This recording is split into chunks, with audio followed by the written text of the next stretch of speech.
Ano ang kwento ni Sir JD bago siya maging negosyante? Actually, nag-start ako as service crew. Yan. Pero anyway, nag-apply talaga ako sa Starbucks. Yun nga lang, kailangan ng pleasing personality. Wala ako nun.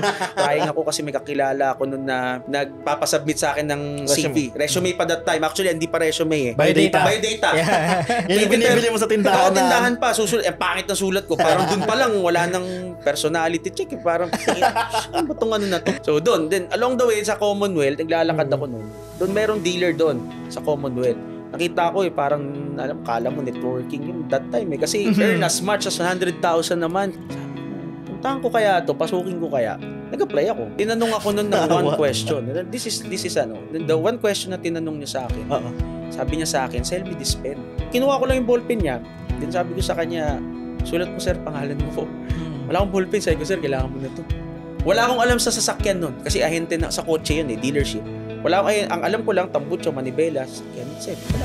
Wala akong experience Na-curious lang ako, no? That time, 3,000 lang yung sahod mo. Exactly. Tapos, masaya ka pa nung na-extend ka. Masaya kasi wala kang wala kang options. And sabi ko, there's no way out na dito sa industry nito kasi nakita ko, iba yung industry. Kasi kung 3,000, parang mas malaki pa yung kikitay mo kung sa fast food. Exactly. Tama? Totoo yan. Oo nga, sir. Ano yung nagpa-stay sa'yo, sir, sa 3,000 pesos na yun? Yung time na yun lang. Gusto ko lang magkakotse. 20 years old, nakuha ko yung first million ko. 20 years old. Pwede magkaroon ka ng milyon sa pagtatrabaho, sir? Siyempre. Huwag kayo maniniwala sa trabaho. Wala kayong dyan. Inilabutan ako kasi ngayon lang ako nakarinig na pwede kang maging milyonaryo sa pagiging empleyado. At 20 years old 20 years hindi mo old kailangan kaya. tumanda. At 1 year experience of being sales. Oh my God, maganda to. Okay. Maganda ang kita nun. Tsaka wala naman ng ibang recipe nun kundi magsipag ka lang. Hard work. So, 20 years old, first million, wala pa sa utak mo yung magnegosyo. Wala pa. Kailan dumating yung moment na yun? Parang mga around 26 years old ako. Parang nakita ko. No? Nung 26 years old ako, wala na ako sa automotive. Wala ka sa automotive, sumubok ka na kagad. Nagka-problema ako nun sa automotive. Okay. Tapos after ng problema ko, nung na-bankrupt kami mag-asawa, live-in partner ko na siya. So, 20 years old, first million, 23, nawala lahat. You know why? From the 20 to 23 years old ko, wala akong inatupag nun kung hindi mag-beer house, bisyo, inom. Tsaka salesman. Grabe sa alak ang salesman. Yes. Grabe. Pero reality yun. Kasi as a salesman, medyo stressful yung work mo. Do you have quotas? So, anong nangyayari? Kailangan ko uminom. Gabi-gabi. Naubos yung pera ko dun. Hindi ko alam. Alam nyo, naging motto ko nun na mali. Pag nawala yung pera, makikitain ko naman yan Salesman problem. Pag gumastos ka ngayon, sabihin ng ahente, kitain ko naman yun bukas, kaya ko yan. Which is, by the way, yun ang papunta ka pala sa paggalugmok ng mga ganun.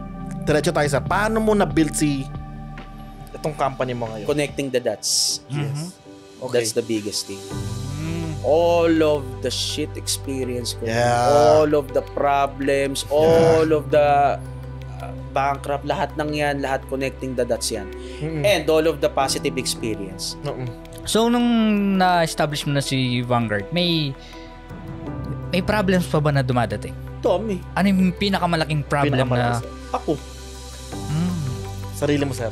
As a negosyante, as a businessman, ikaw ang laging problema, not the people. Kung magkakaroon ka ng chance na kausapin mo yung batang JD, ano yung gusto mong sabihin sa kanya? Congrats. Yun lang, congrats. Kasi all the pains, naiyak ko bigla.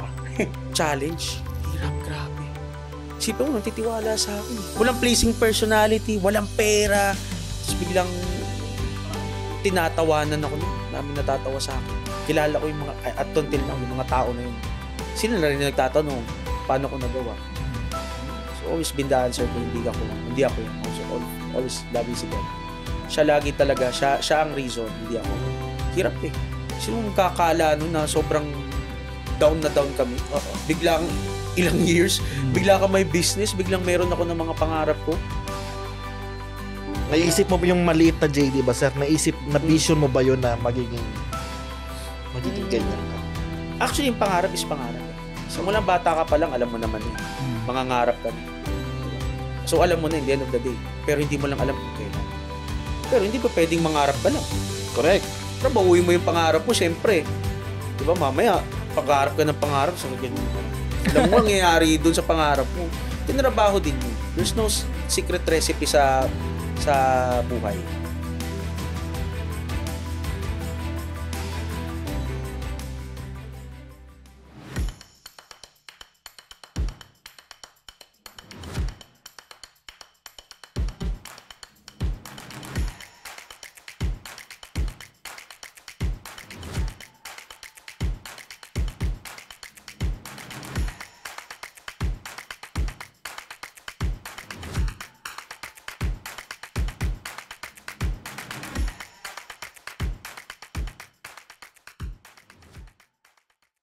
Alright, welcome back to another episode of The Negosyante Live. Yes. So, today I'm with my co-host Yeah, I'm Angelo Wanilio. and I'm Jetro Mariano.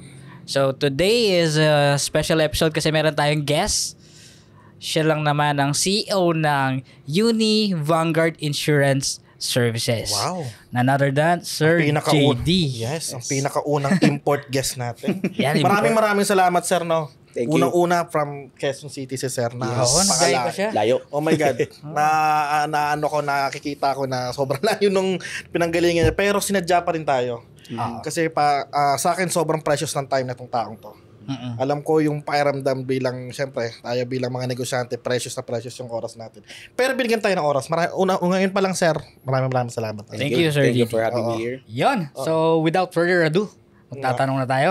Siguro, ngayon guys, dito sa episode natin, magsiset kami siguro ng questions para mas mapanood ninyo alam mo yun, makuha ninyo on point yung mga learnings na gusto nyong malaman, syempre. Kaya nagkaroon tayo ng guest ngayon, ito si Sir JD. Gusto nating matutunan, brother, kung ano ba yung alam mo yun, yung isip ng isang negosyante. Yan. Diba? Oo. Ano ba yung mga mapupulot nating idea? Ikaw, brother, ano bang ina-expect mo kaya na? Ano expect mo sa magiging episode natin ngayon, Sir JD? Ako excited ako dun sa paano niya nalagpasan yung mga pagsubok Oo nga. sa negosyante. Oo. Doon ako excited. Ngayon magiging on point siguro tayo sa mga tanong natin, no? Yes. Ngayon. Okay. Siguro, Simulan na natin? Sir JD, okay? Yes. Simulan natin siguro sa first question. Yon. Ikaw na muna, sige. Ano ang kwento ni Sir JD bago siya maging negosyante? First of all, yun nga, nag-start ako as service crew. Yan. Ay, wow! Na-proud ako dyan. Sobrang proud ko dyan, mga boss. Sang- Anong Fast food age chain. yun? 19. I was in 19 noon. Mag-stop ako sa school kasi hirap na eh. Because challenging yung course. Kailangan ng Hindi ka nag-aral? Nag-aral ako up to magpo-4th year na. No, varsity ako noon ng Quezon City Polytechnic University noon during those time. Basketball. Scholar naman. Diba, yun nga lang, syempre, walang guidance, no? Walang guidance in myself. Mali rin, no? Kasi nga dahil hindi ko na-balance yung between the basketball and yung academics. Academics, supposed to be, dapat. Ano ka muna eh. Kaya nga student-athlete ka eh. So, dumating ako sa point na struggle kami in financial, yung family namin. So, dumating ako sa point noon na kailangan ko na magtrabaho. Sabi ko, magtatrabaho na ako. So, doon na, pumasok na ako noon sa point na kailangan ko ng magtrabaho, maghanap. Doon, then pumunta ako doon, apply. Wala akong Starbucks. Pwede mo magbanggit ng brand. Pero anyway, no, nag-apply talaga ako sa Starbucks. Yun nga lang, kailangan ng pleasing personality. Wala ako nun. As in talaga, syempre, the physical, sobrang payat ko nun those times. So, yun nga. Then sa KFC, nabigyan ako ng chance na mag-work nun. Napakaganda naman. So, yun yung first experience ko. Challenging, sabi ko nga.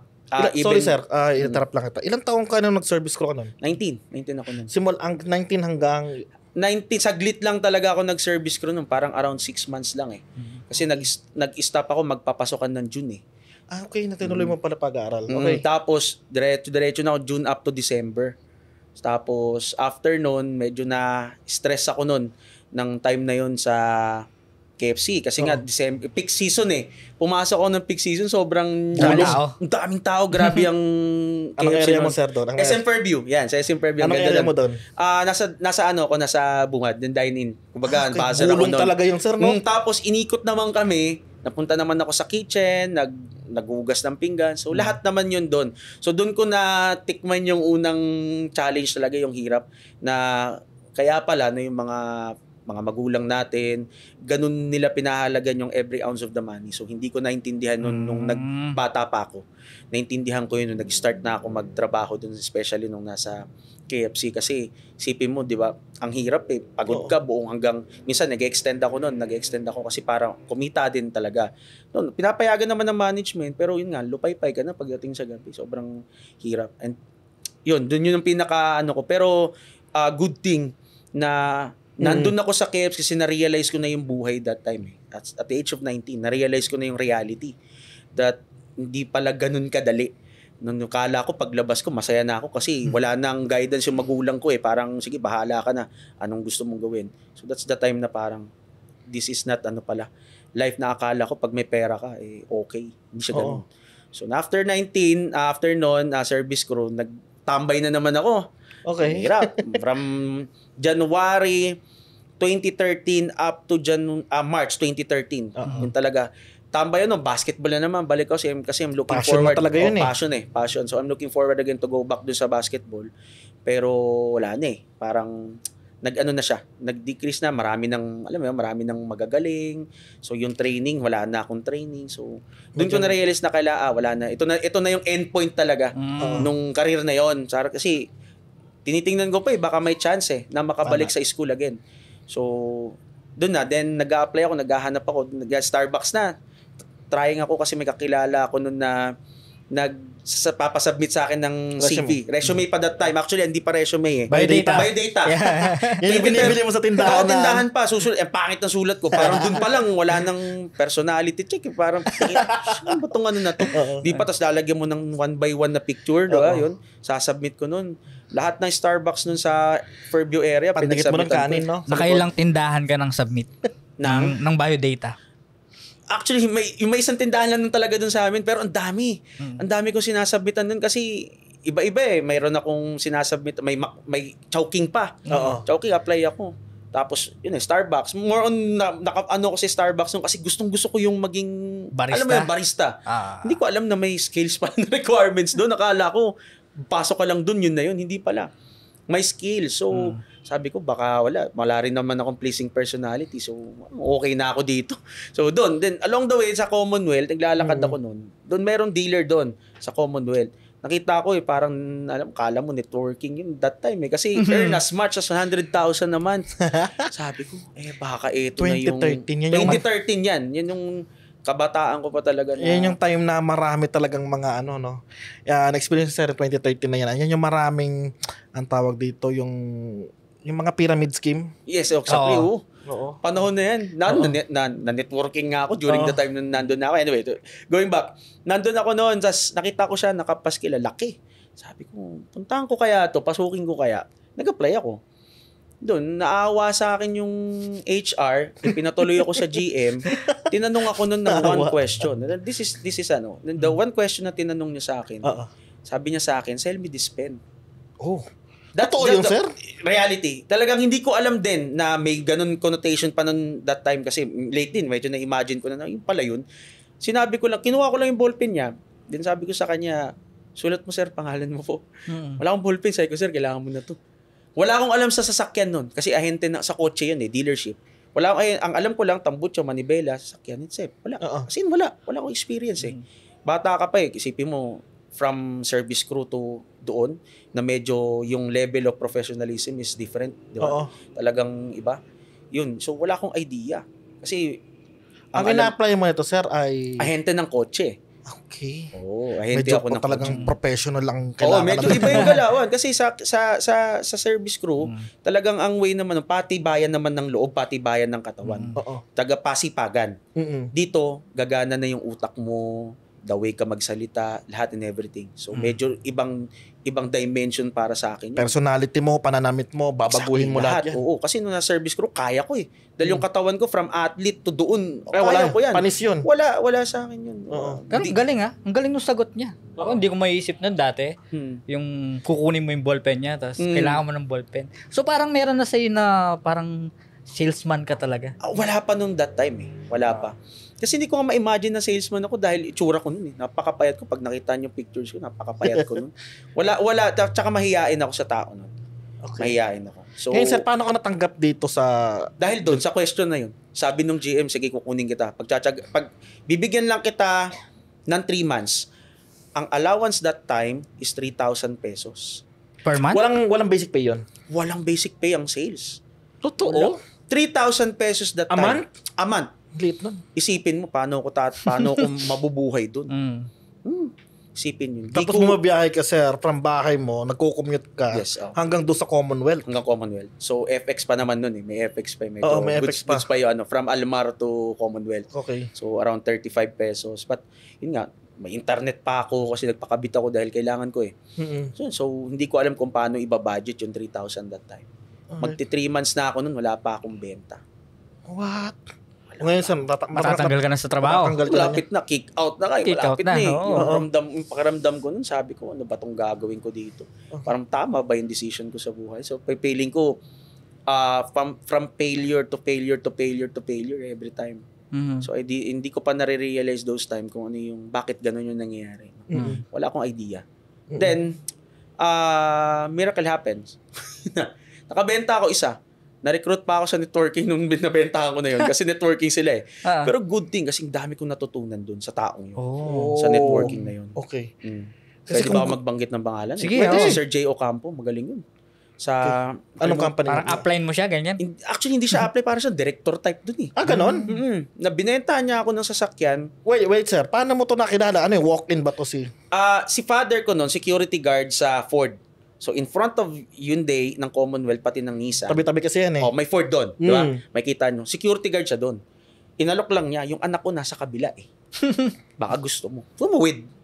Pagtawid doon, tingin-tingin lang siya. Tingin siya Starex, yung mga ibang unit. Doon, din nakita niya yung gustong-gusto niya yung accent. Sabi niya, iririgalo ko to sa, sa top 1 ko na seller. So, hindi ko alam na networking siya. Accent na ano to sir? Yung diesel? Diesel yun. Diesel that time. Ayos yan. Diesel, sabi ko, sabi niya, iririgalo ko to dun sa first Sige, sabi ko, sir, baka kaya. Test drive. Okay. Tapos PO pa yun. During that time, yung PO, walang kita. Purchase order from the bank to kasi ang kumikita ang agent sa financing in-house. Nandun. So wala kaming kita. Barya lang talaga. As in, 2,000 pesos lang ang kita. Yun, nakabenta ako. Yun yung first sale ko. Doon na ako na para, extended ka na ulit. Another 3 months extension. Okay. Another 3 months extension yun. So sabi ko, medyo nakahinga ako ng maluwag. Another 3,000 a month. Oh my God. Yun, 3,000 a month ulit. So after nun, yun yung tinatawag sa sales sir, no, mga sir. At ano yun ang tinatawag na ice break. Okay. Pag na-ice break mo na, okay na. Dire-diretso na siya. Then doon ko na-realize, sarap mag-release. Alam niyo, pag uwi ko sa bahay, nag-CA pa ako sa opisina. 1,500 yung CA, ang commission ko 2,000 lang dun sa benta na yun. Tumatakbo ko dun patawid kay AirPods ko. Sabi ko pa, nakabenta ako. Kano kita mo? 1,500. Ay, tatay ko, Mario, sip ka. Ganon. To the point nga, sila sabi sa akin, stop mo na yan kasi hindi na siya worth it for you eh. Sa akin. Pero ako hindi, may nakikita ako something different on that field. So yun. Then, ika-4th month, doon na, dire-diretso na. Up to until point na nagtatap na tayo. Diba? Ang 4th month mo, sir, nagtatap ka na agad? Sa lahat yon. Kasi, nauso that time yung tinatawag na sulit. Sulit.com. OLX. And, yung boosting that time, Libre pa. Libre. Libre. Walang nakakaalam. So, 2013, gumagamit ka ng Gumagamit ka ng platform ng Facebook. Yes, yung marketing. And during those time, hindi ko alam, sir, kung naabutan mo yun, na ano yun. Alam niyo yung mga groups? Sobrang... Facebook groups. Bago yung Facebook groups, merong parang AI siya, na auto-posting. Binibili ko yun, tapos nag-auto-post yung mga yung mga ads ko. Hanggang sa nakaka-block na pala yun. Hindi ko alam. So, doon nag-start yun. Tapos, mas malakas yung sulit ko that time. Sulit or /OLX. Sulit.com, oo. Yun, doon talaga ako bumenta ng madami. Tapos nauso yun, yung maliit na sasakyan ng Hyundai, kung yung alam niyo yung Ion. Naging Ion King ako noon. Ion King ang tawag. Kasi yun ang pinaka... Mura kasi noon that time. Mura sobrang mura. Ang target mo yan, sir, yung mga beginner cars. Tapos nauso that time yung Uber. Pumasok ng 2014 yung Uber. Doon na. Yung Uber is, grabe, massive industry yung Uber noon. Then, nung pumasok yung Uber, biglang massive din yung demand ng mga kotse. So that's the time na biglang nag-diesel na yung accent, nagpalit ng Oo. mukha. So, Ngayon ang hinahanap ngayon ng tao nung pumasok yung Uber niyan, experience ko niyan, hinahanap ng tao yung mas affordable na sasakyan, no? Exactly, oo. Kaya ang competitive ang dealership niyo, no? Yes, ang daming promos. Pumasok yun yung promos na. Yun na. Doon na namin na ano yung experience. Na-curious lang ako. No? Oo. That time, 3,000 lang yung sahod mo. Exactly, oo. Tapos, masaya ka pa nung na-extend ka. Masaya kasi wala kang ano eh. Wala kang options. And sabi ko, there's no way out na dito sa industry nito kasi nakita ko, iba yung industry. Ano. Kasi kung 3,000, parang mas malaki pa yung kikitay mo kung sa fast food. Exactly, Tama? totoo yan. Mas Oo malaki. nga, sir. Pero walang tumatanggap sa fast food. Ng what they call... Nag-a-apply ka sa fast food, hindi ka tinatanggap sa fast food. Hindi, sa KFC lang. Sa Malaki KFC. nakita ko sa KFC nung kasi puro OT ako eh. Oo. Okay. Di, sir, ang ano ko, sir, ano yung nagpa-stay sa'yo, sir, sa 3,000 pesos na yun? Anong naisip mo? Na, Bakit? Kailan, sagayin ko to. Meron ako noon. Naging kumpare ko siya, actually si Ryan Ablang. Mm. He's my talaga, mentor during those time. Talagang best, parang kuya-kuya ko siya. Okay. Nakita ko siya yung the way na nag-improve yung buhay niya eh. Ang pangarap ko lang nung binata ako, nung magkakotse ako eh. Okay na ako. Kasi may bahay naman akong tinutuloy sa nanay ko. Hindi ko naman alam na iba pala nun. Pero yung time na yun lang, gusto ko lang magkakotse. Sabi ko, gusto ko magkatulad dito, magkakotse. Oh. Siya lang yung naging inspirasyon ko nun. Sabi ko, pare, paano mo ginagawa to? Tapos car dealer siya. Oh, dun, kasama ko yun. Okay. Naaawa siya. Same branch. Magkaiba time. lang kami ng grupo. Okay. Same sales kami. Pero siya, medyo, syempre may experience. So may demand siya na, okay, I have to dito dapat sa akin. Hindi yung katulad ng allowance kasi bago ko eh. Oo. So iba yung naaawa siya sa akin. Nililibre niya ako ng pagkain sa ilalim ng tulay ng Commonwealth. Meron doon kainan ni karinderya. Doon niya ako lagi nililibre kasi alam niyang wala akong pera. Yun. So naging, sabi ko sa kanya, pare, ang commitment ko lang sa kanya, promise, pare, babawi ako sa'yo. Balang araw. That's it. Wala nang iba. Kasi may nakita akong isang tao na nagtatras sa akin eh. Kasi around sa akin during those time, Naniniwala walang naniniwala na baliw ka na eh. Parang, ano ka kita? 3,000 lang. Oo naman. Tapos may utang pa ako sa tindahan namin, sinisingil ako. Ayun, sir, yung pang-apat na buwan nyo, sir, sa loob ng 3 buwan, sir, ng almost pawala ka na talaga, sir, eh. Doon sa dealership na yun, eh. Meron ba kayong kinokonduct na training para sa inyo, para matutunan mo paano magbenta? Kasi, di ba? Kailangan merong someone na magtuturo sa'yo paano mag-sales. Siyempre, hindi naman siguro yan, okay, tinanggap kita sa sales para bang tas tinapong ka na lang sa malaking dagat na magbenta ka. Ano, sir? Paano mo natutunan ang way of selling? To tell you frankly, nung time na yun, walang nagtuturo. Ang ituturo lang sa'yo is yung the car itself. Diba? Yung parang Features. Features, the product itself. Other than that, the sales part, walang nagtuturo. Binagsak nga lang sa akin yung yung lahat Company profile. yung leaflets ba tawag doon, yung di ba may pinamimigay nun sa kotse yung Leaflets. para mabasa mo yung kung ano yung specification ng kotse. Ano bang malay ko doon sa kotse? May mga 1.4, 1.4, di ko naman alam yan eh. CBT, ano ba yung sabi ko? So may mga weight, may mga ganun-ganun. Up until lang, hindi ko naman kabisado yung mga yun eh. Pero di ko talaga alam siya. Sabi ko, paano ko to pag-aaralan tong mga to? Lahat to, ang daming sasakyan. Iba-ibang specs. Yung pala, natutunan ko yung pinaka-sales part nun dun sa kay Ryan. Na sa pakikinig lang. Sabi nga nila, a good salesman is a good listener. Eh. Correct. Tama. Good salesman is always a good listener. So Agree. you have to listen. Hindi man, aside from the client, of course, from the people na may experience na. Kasi dun mo makikita kung ano yung ginagawa nito. Bakit nakibenta ko hindi? Pares lang naman kami kinakain ito sa tanghalian. Di ba? Kumakain ka na naman sa kanin. Kanin din naman. Oo. Tama. Tapos yung pogi lang yun, si Ryan. Kasi gwapings talaga yun dahil nangangarera pa ng kotse yun. Gwapings talaga yung tropa ko na yun. Ikaw, taong araw ka, no? Taong araw ko. Sigali ako, payat ko nun. Basketball lang. Basketball, taong araw yan. Ang itim ko noon, tas nakabarong pa ako. Yun na kasi wala akong uniform ng Hyundai. Hindi ka pwedeng mag-uniform that time kapag hindi ka pa accredited ng Hyundai. So sales person ka pa lang nung dealer. Parang probi ka pa lang ganun. Pang-probation. Wala akong uniform. Hindi yung uniform ko barong. Tapos nagsasaturate ako sa kung saan-saan. Umiitim na yung batok ng barong ko noon eh. So natutunan ko yun sa kanya. Wow. Sabi ko, paano ko kaya to? Ganito pala. Just listen, and listen. Apply. Doon na, apply. Tapos, nung pumaldo ka na, di ba? So, So, from 3,000, magkano na yung kinikita ngayon? ayun, 100,000 plus na. Nung, Totoo. So, Totoo na totoo sabi yung mo. nakita alam mo niyo nga. bakit? Oo. Kasi ang isang unit ng Ion, 15,000 pesos that time ang commission. 3% of the total amount finance. So it's very malaki. Those times, ang laki ng pera sa sales. Nung isipin mo, 15,000 ang benta ko, 10 unit ng Ion.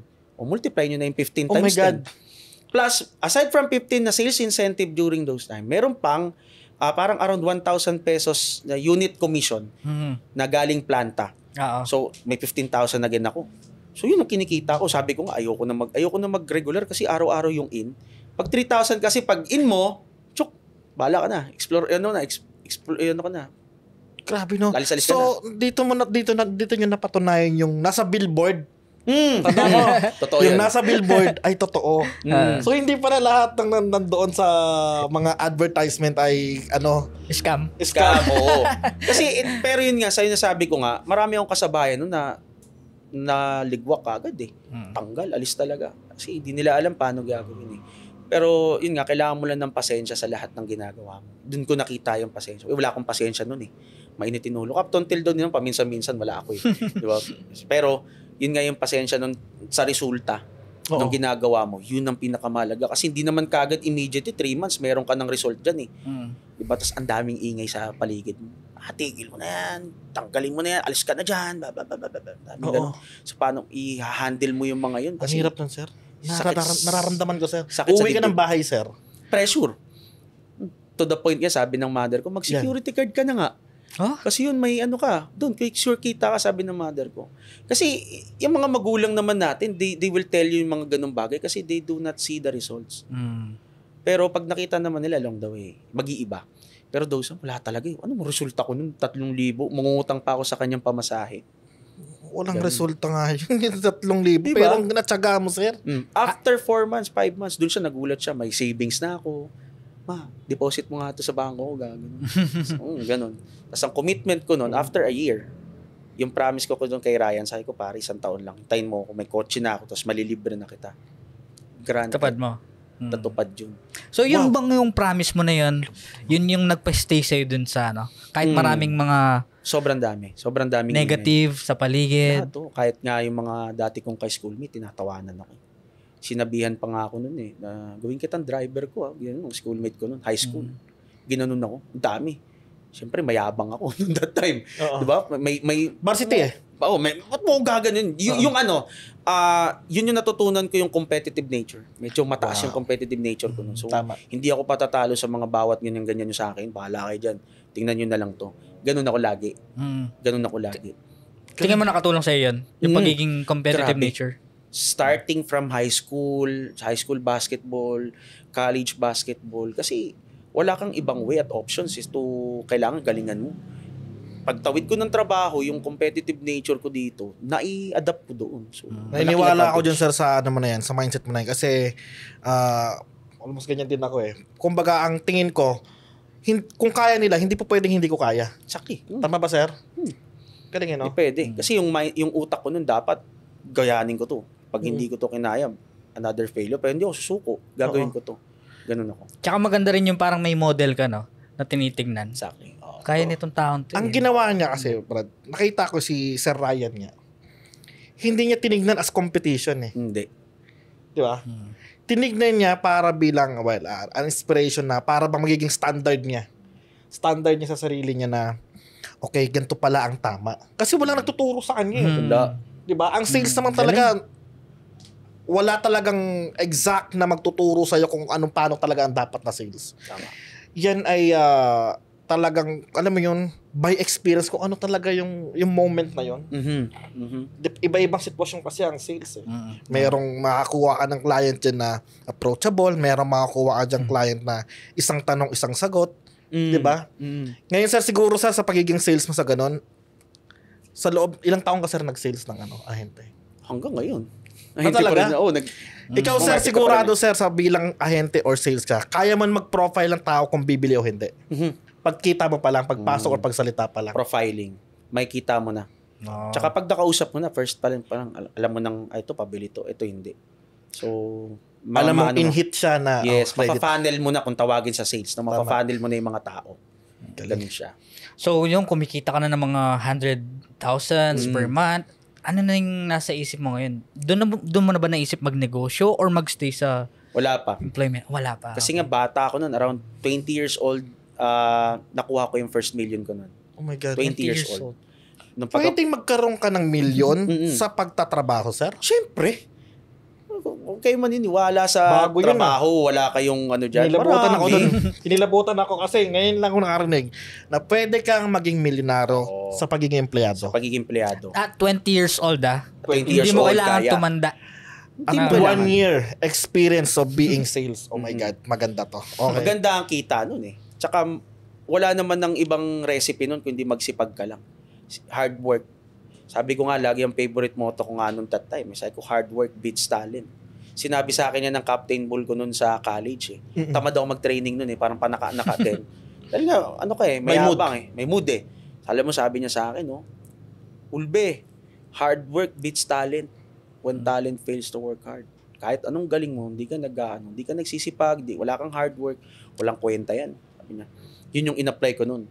Laging pumapasa so hard work beats talent. Hard work. Kahit pagod na ako, puyat ako 24 hours. Natutulog na lang ako nun sa FX. Then nakukuha ko yung first million ko 20. Tuwan-tuwa ako nun, masayang-masaya ako. Bili na akong kotse. Yan, kotse na ako nun after a year. Tapos, Ano kotse to, sir? Share mo naman Hyundai pala. i10 kasi syempre nasa Hyundai ako nun. Hyundai, Eh. iyon, Siyempre, iyon. I10 that Ay, time. i10, yung Oh. pinakamaliit. Maliit. Ang Yung kasi, sobrang liit oh, nun. yung from Ion, tas i10 naman. Yun ang sunod. So sabi ko, okay na ako dito kasi black. Mga masaya na ako doon. Kasi di pa naman ako marunong. Wala nga ako lisensya that time. Tatay ko ang nag-drive. Konsensya lang. Konsensya lang. Oo, wala ako lisensya. Walang lisensya, konsensya lang. And during those time, ang Commonwealth noon, hindi pa yung harang ngayon. Oo. Puro puno. So nakikita mo pag mag-U-turn ka, nakikita mo yung mga nasa paligid. Hindi ka kakabahan mag-drive during those time. Ang ganda ng Commonwealth noon. Oo, sir. Tama, tama. So, 20 years old, first million, wala pa sa utak mo yung magnegosyo. Wala pa. Kailan? Kailan dumating yung moment na yun? Siguro 21, 22, 3, 4, 5, 6. Parang mga around 26 years old ako. Parang nakita Tagal ko din, na siya. Pero nag-flip ako nun ng, nag-aano pa ako nun. Ibang field na yon. Doon ko na nag-start. Pero, nung 26 years old ako, wala na ako sa automotive. Nagkaanak na ako nung 23 yata ako nagkaanak nun eh. Kasi 7 years old na yung anak ko ngayon eh. So 23, nagka-baby ako. 23 pala. So parang 23, nag-start na ako nun na mag-mind na negosyo na kaya ako. Pero walang specific. Nag-flip ako nun ng peking sapatos. Okay. Oh, exactly. Yung mga galing sa Divisoria. Mm-mm. Facebook ads. Oh. Doon ako kumikita. Sneaker ka talaga na mga class A lang. Class A.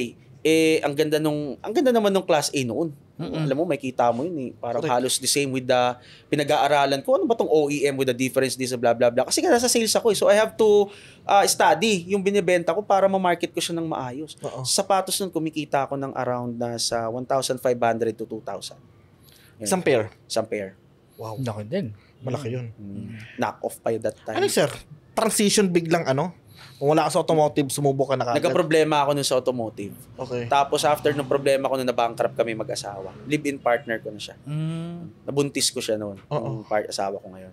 Tapos nanganak siya, 23 years old ako. Yun, wala akong trabaho eh. Wala akong trabaho. So ang tanging Sasagip lang sa'yo. sasagip sa akin yung pagbebenta. Batang Divisoria ako ng taong Divisoria. Doon ako na lagi, dami kong kaibigan doon sa Divisoria. Benta dito, deliver doon. From kotse, nawala yung kotse ko, binenta namin. Kasi bankrupt nga eh. Lahat. TV, lahat ng mga investment ko noon, lahat. Wala, zero. So, I-10, ground sir. zero. Si I-10. Zero, wala na. Nabenta ko noon. Maaga akong nawala noon talaga. 23 years old. So, 20 years old, first million. 23, nawala lahat. You know why? From the 20 to 23 years old ko, wala akong inatupag noon kung hindi mag-beer house, bisyo, inom, Lahat. Wala naman drugs. Wala walang drugs. Wala kasi, Yes. syempre, I have to, control yun. Oo. Wala, hindi talaga ako ganun. Alak lang, babae nun. Yan. Alak, sa mga babae, Quezon yes. Love nun, alam nyo naman. Oo, sir. Tsaka salesman, grabe sa alak ang salesman. Yes. Grabe. May sir eh. Ako, sir, graduate ako ng PMI eh. Sa Roosevelt. Roosevelt. Alam ko yan. Kaya, Wilderness. Yan. Hindi ko alam yan. Ano naman, syempre. Pero yun, reality yun. Kasi as a salesman, medyo stressful yung work mo. Do you have quotas? So, anong nangyayari? Kailangan ko uminom. Gabi-gabi. Naubos yung pera ko dun. Hindi ko alam. Doon. Akala mo kasi sir, yung pera mo sa'yo overflow. Nasanay ka na overflow yung pera, no? Yes. Alam nyo, naging motto ko noon na mali. Oo. Pag nawala yung pera, makikitain ko naman yan eh. Mali yan, Salesman problem. Pag gumastos ka ngayon, sabihin ng ahente, kikitain ko naman yun bukas, kaya ko yan. Which is, by the way, yun ang, pala, papunta ka pala sa paggalugmok ng mga ganon. Hindi pala siya ganon. Hindi ganon ang handling ng pera. So, the age of 23, na-taste ko na yung failure. Lahat. May anak pa ako noon. Paano ko pagagatasin? Yung anak ko, di ba? So, hindi ko alam. Hindi ko alam paano ko pagagatasin yung anak ko noon. Kaya na-into yung sneakers naman ako. Pati mga damit sa Divisoria. Pinasok ko yun. RTWs. Kasi Taytay pa nga ako nag-RTW noon eh. Okay. Alam mo ni Taytay, di ba? Oo, yes. Doon ka nakabawi ulit? Hindi nakabawi kasi yung anak ko noon sakitin pa nga eh. Mm-hmm. So, magkakapera kami mag-asawa, mapupunta lang sa ospital. Ganun. Yung asawa ko noon, palipat-lipat din ng work. Kasi wala siyang, ang hirap eh. Nag-BGC pa siya. Tapos yung pera na sinisweldo na, pambayad utang lang namin. Mm-mm. Sobrang hirap ng buhay namin noon. Pinalayas pa ako sa bahay noon. Napalayas ako sa bahay namin. Isipin mo, gabing-gabi. Dahil nga, alam mo, ngayon ko lang siya na-realize na challenge pala yun ng parents ko. Hindi ko na-realize that time na akala ko ayaw sa akin. Challenge pala yun para tumayo ako as a man. Yun siya. Hindi ko alam na ganun yun. Kasi noon, galit ako sa kanila. Bahala kayo, hindi ko kakausapin. Ganun. Yung pala yung purpose nun para tumayo ka sa man. Pa yung boy, as a man. Talagang dahil, padre de pamilya na ako eh. Mm-hmm. Hindi ko alam that time dahil nakasandal ako sa kanila. O dilayas ka ngayon. Kahit may pera ka, nakasandal ka pa rin, no? May inuwian ka kasi. Oo, alam mo eh. Pero hindi pala. Bayad kami utang. Ganun. Pinalayas kami noon. Anong oras na? Alas 12 ng gabi. Oh my God. Yung anak ko, karga namin. Dami namin gamit. Nung nagkaroon ka ng anak, sir, doon kayo sa mother's... So, kasi wala nga, bankrupt na eh. Buntis si Mrs. nung na-bankrupt kami. Wala kaming kapera-pera. As in zero. Zero bank. Alisipin mo ha. Ang dami kong pera nun. Yabang-yabang mo. Oo. That time. Kaya sir, anong naging resulta, sir, nung pag-i-sneakers mo nun, sir? Nung pagbebenta mo, pagbabuy and sell mo ng ano? Anong naging resulta? Actually, maganda yun. Doon ako nakapag-idea na, doon pumasok yung idea ko na sabi ko, hahanap ako ng negosyo na mag-fit para sa akin. Kasi ang bobo ko sa inventory. Hindi ako pwede. Isipin mo, Napaka-straightforward mo, sir. Hindi, reality. Ang bobo ko doon. Ang bobo ko. Sabi ko, hindi ako pwedeng mag-inventory. Bumili ako ng damit sa Taytay. 30 pesos lang, hindi namin mabalance. Sabi ko, asan yung mga damit? May pera dito, nawawala yung isang damit. may damit, tas may tama yung pera. Hindi balance. Hindi nagtutugma. Hindi nagtutugma. Sabi ko, ang bobo ko talaga dito. Hindi ako pwede dito. So, stigil kami ulit kasi baka magkautang lang kami na naman. Alam mo, nagbabayad kami, nagpipilit kami. Yun.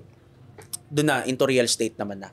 Wow. So, napunta naman ako noon sa mall. Hindi pa ako sa Moldex noon eh. Basta sa, parang isang part ng Mega World yun. Mm-mm. Parang 3 months lang ako doon. Ako tumagal. Ang taas high cost ng Tapos yung, lumobo na rin ako noon eh. Kasi syempre, wala na akong physical na, alam mo yung physical nasa real activity. estate. yung mga sa real estate, iba yung nila eh.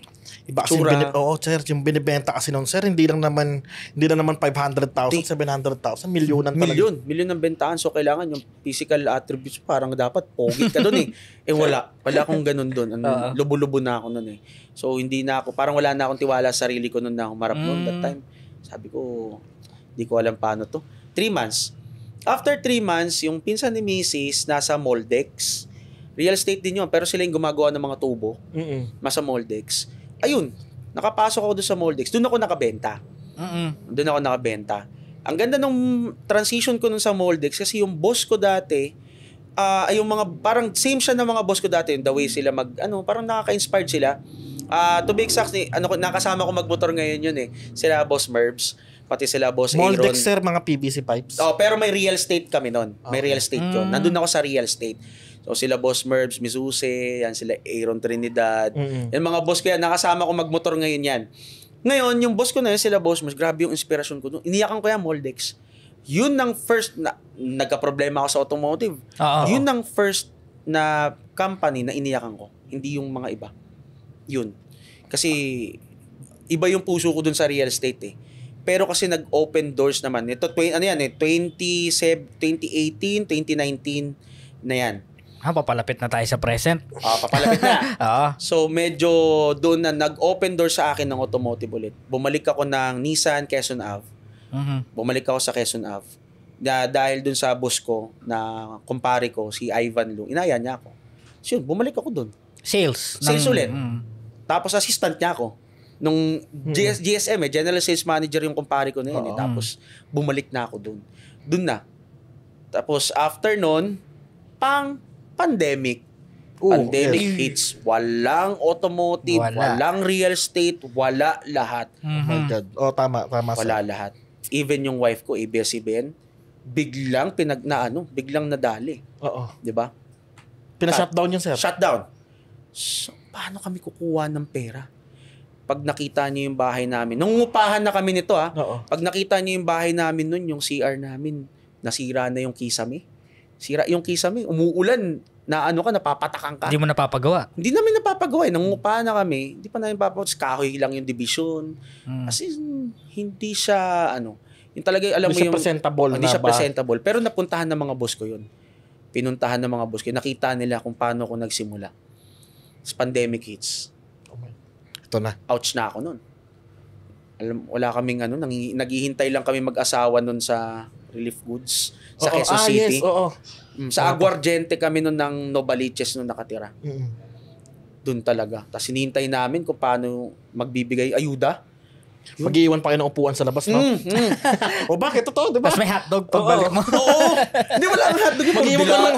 Sausage. May biyena naman kami noon. No? Quezon City, malupit. Malupit si Alfred Vargas noon that time. Ito. Kaya napagkakatiwalaan talaga sa kanila dun.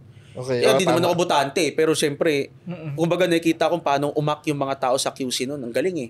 Hindi kami nagutom. Ang daming bigas eh. Sunod-sunod eh. Linggo-linggo. Sabi ko, ayos oh. Tapos yun na. Tapos yun, dun na pumasok naman yon yung pagiging virtual assistant ko na. Ay, makaka-relate ako dyan.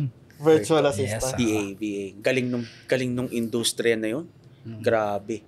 Yung VA ako noon, naalok lang ako ng dati naming ka-churchmate. So sabi niya, open ako dito, baka gusto mong trabaho, blah, blah, blah. Sabi ko, sige. Naging product researcher ako sa Netherlands. Wow. E-commerce. Ayan. Dropshipping business. Okay. Pero before ako mag-dropshipping, dahil nga nung pandemic na, di ba March biglang sarado 13. April, nag-aral ako noon sa Legit Academy ata nung time na yun. Kung I don't know if narinig mo na yung kay Sir Mon.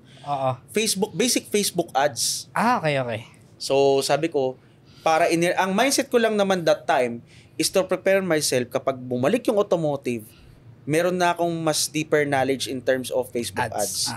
Yun lang siya that time. Tapos yun nga, sabi ko, sige, din na nailok na ako noon kasi sabi niya, anong niche mo din? May niche ba? Tama ba? Niche ba? Tama yung term ko?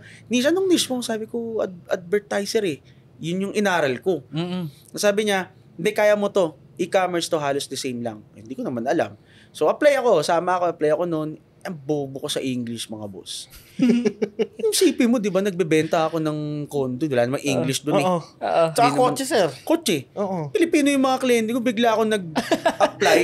Tanong pa sa akin nung boss ko dati sa Netherlands, bakit ka mag-apply? Kung ano-ano pinagsasabi ko eh. Because I have a son. Ganun pa English na. In Netherlands, parang British accent. Hindi, parang ganun sila eh. So, medyo hindi sila magaling naman mag-English. Pero, ewan ko. Pang hinahirapan ako. Hindi nga ako nag-English. Tinanggap naman ako. Sabi, alam nyo ba yung DeepL? Hindi. DeepL. Merong website, deepl.com, na i-convert yung salita mo from, let's say, Filipino to English.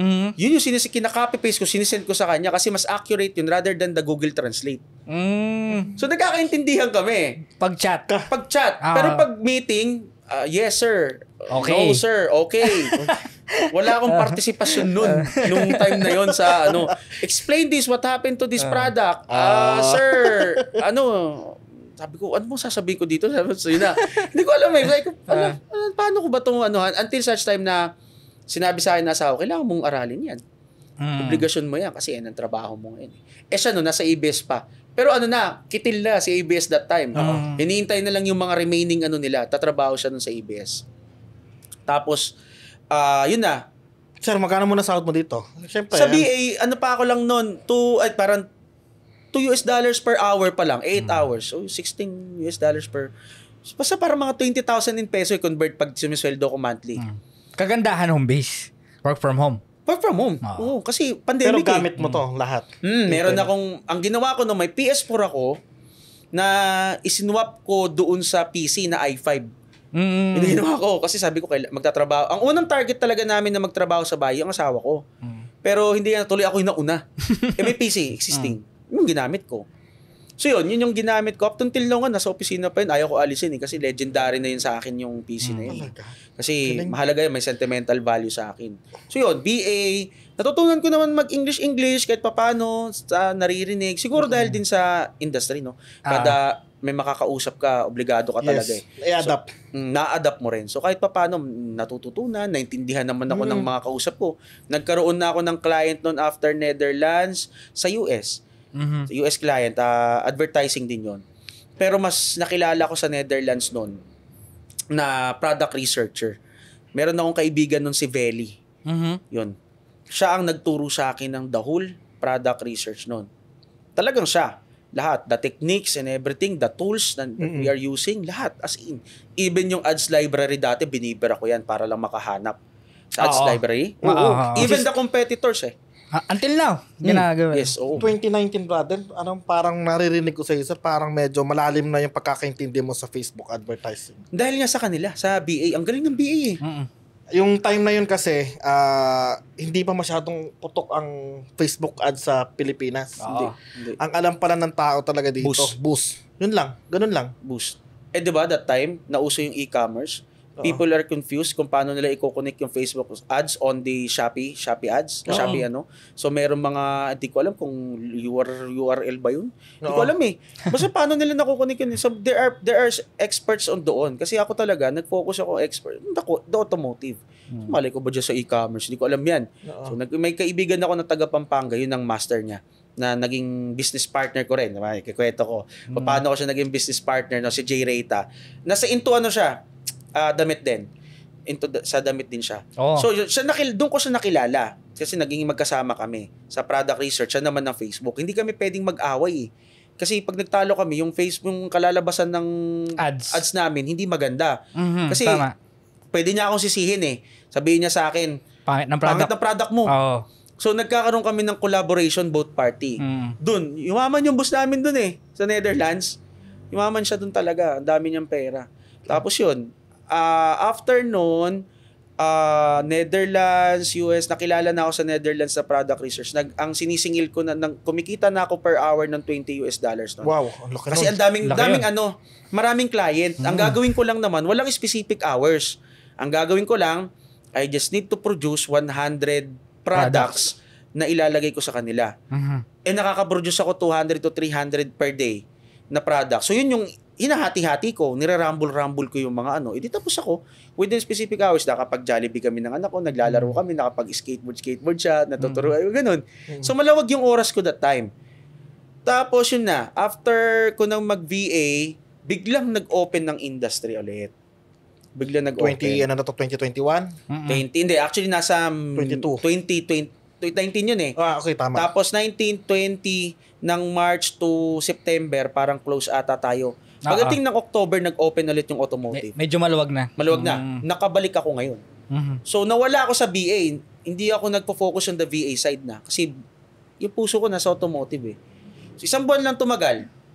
Alam mo, sinabi sa akin nung kaibigan ko na si Belly. Sinare ko nga yun eh, nitong nakaraan eh. Sabi niya sa akin, kapag hindi mo tinrabaho yung pangarap, yung kailangan, wag mong i-chase, ay kailangan hindi ka chine-chase ng pangarap mo. Ikaw ang mag-chase dun sa pangarap mo. Pero English yan, yung malay ko ba si English nun? Pero pag English masaya na yun, intindihin nyo na lang. Intindihin nyo na lang. Yun yung sinabi niya. Kasi nagtatrabaho ako nun sa automotive, tapos tinatanong niya ako, nangyari sa'yo, bakit ka biglang may pera na kami? Ayun, nag-resign ako. Grit yung boss ko doon, si Ivan eh. Sabi niya, iwan mo ako pare. Sabi ko, hindi boss, may kailangan lang talaga akong dutihan. Tinuloy-tuloy ko na yung BA. 2020, tapos yun na, 21, nag-propose na ako sa asawa ko no kasi may pera. Naka-BA na rin siya eh. Na-influensyahan ko siya. mag-BA, US, ano naman siya, US ang client Parang niya. di mo ma-influensya. Sir, kung gano'n kumikita ang $20 Ang laki per ng hour. pera sa BA. Tsaka grabe ang industriya ng BA that time. Yun nga lang, in-hype yun eh. Hindi pa saturated yung time na yun, sir. Hindi pa. Ngayon may tax na. Ngayon may tax na, na-hype pa. Maraming na-hype nun kasi kala lahat ganun kumita. Hindi pala. Nag-start ako, magkano lang? $2, $3, ganun lang eh. Pero tingin ko bakit nag-successful si Sir JD doon. Kasi nung una pa lang nakita ko na yung willingness to learn niya eh. Yes, oo. Inaaral talaga niya eh. Oo. Yun yung importante sa VA. Meron kasi kasi siya- walang mga ano dyan eh. Aralin mo yan Wala. sa YouTube, di ba? Lahat. Ikaw mag-isa mo. Tsaka sobrang daming hirap nun pag ang gulo nga ng YouTube nun eh. Kasi yung dami nilang kung ano nung sinasasabi nila eh. Oo, kailangan mong i-pick kung ano Oo, yung, kung ano yung mapupulot mo lang. bawat content creator doon, iba-iba yung Iba-iba sila ng paraan. style. Oo, iba-ibang way. May mentor ulit ako. Yeah, napakahalaga may ng mentor mentor na ha. naman, oo. Ito dito sa podcast napakahalaga ng mentor. Dito yung mentor. Si Welly yung mentor ko that time. Galing nun. Ano siya, taga Netherlands siya. Nasa Dubai na nga siya nakatira ngayon. Nag-organize doon ng mga seminars. Foreigner? Foreigner. Mhm. Foreigner. Nag-video call pa kami noon. Up until now, binabati ko siya. Pansin mo pare, si Sir, bawat pinapasukan niya meron siyang mentor. Oo nga eh. Diba? Nung dealer siya sang sasakyan. Sakyan. Pansin mo? Meron pa yung boss niya sa yung real estate. Straight, yun. Sila Pansin mo? Boss Mervs. Yan. Parang napag-combine yung utak ng mga mentor niya. Meron pa siya. Ngayon, nasa BA na siya. Oh. May Si mentor Belly. na naman siya. Ang galing nun. Talaga, sobrang hindi ko siya, talagang kung BA, lang, ang galing niya. Sir Matt, ano ka lang, bago tayo mapunta kung bago mo na nagsimula ka doon sa business mo nga. Sir, gaano kahalaga sa iyo yung magkaroon ka ng mentor, sir? Ang mentorship, Yung bawat nadaanan mo, sir. Gaano siya kahalaga? actually, every aspect talaga dapat ng buhay mo eh. Diba? Sabi nga ni, pwede ba yan, si Frank? Idol ko yan si Frank eh. Every department of your life, dapat may mentor ka. Spiritual, na mahalaga, spiritual eh. Ngayon, ang mentor namin spiritual, yung pastor namin. Medyo, syempre, naaalog ka, tao ko eh. Pero alam niya, alam namin kung paano bumabalik yun. Siya ang mentor namin doon. Ang problema ko ngayon is yung physical health. Pero I'm trying to go back doon sa old shape. Meron akong coach, may coach ako ngayon, dating player ng San Sebastian, si Alex De Soyo. Siya ang nagtitrain sa akin ngayon. So, nakakabalik ako mapapansin mo sa mga maidi ko, puro basketball din eh. Kasi, yun nga eh, isa yun sa department na mahalaga. Spiritual, then health mo. Kasi kung nagkasakit ako sa baga eh, nung time na nagninegosyo ako, nagkasakit ako, di wala akong nangyari sa akin. Puro pagod ako lagi. So, doon ko nakita yung halaga ng health. So, may coach na ako doon, may mentor na. Ngayon, kausap ko yung dati kong kaibigan sa physical naman, sa mga gym, sa mga paano ko babawas ng timbang. So, aside from that, financial. Meron tayong nagme-mentor sa akin na pastor na siya yung accountant namin sa opisina. So, yun. May mentor ako in terms of the legal. So, may mga ganon. In terms of business, ang dami kong mentor sa business. Yun nga, sir. Eh. Kasi hindi mo naman mamamaster lahat, no? Kailangan Hindi. talaga meron someone na mag-guide sa'yo. Kasi, Tingin mo ba, sir, yung mga mentor din ba na nadaanan mo o yung nagbigay sa'yo ng mga idea? Tingin mo, sir, na shortcut ka ba sa mga possible error mo sa life? Yun nga ang problema. May mentor na ako, matigas pa ulo ko. Oo.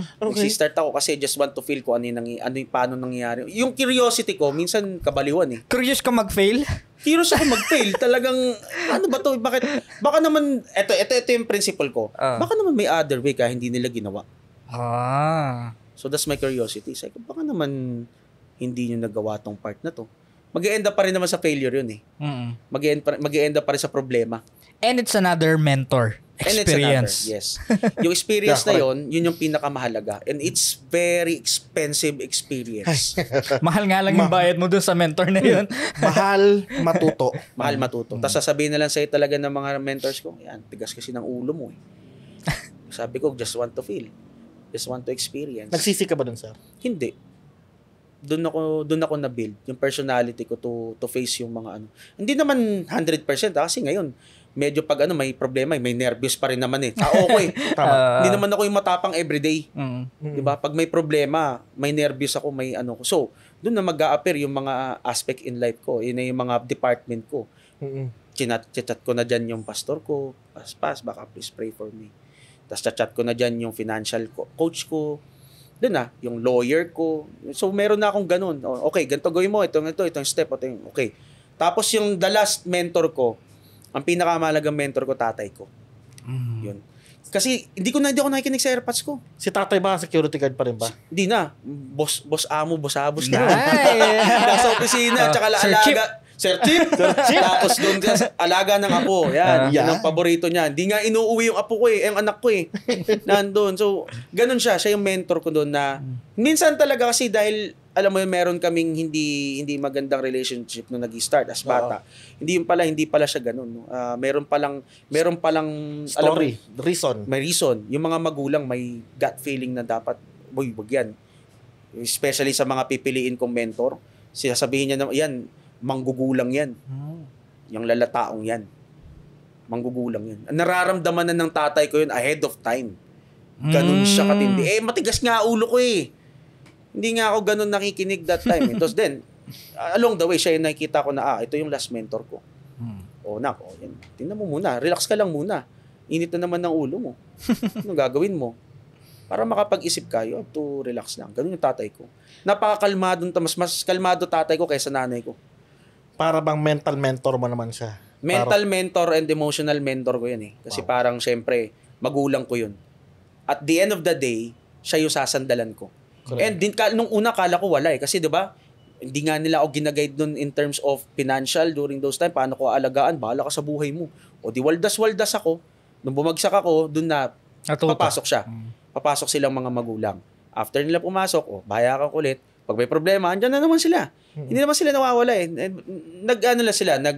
Siguro in preparation.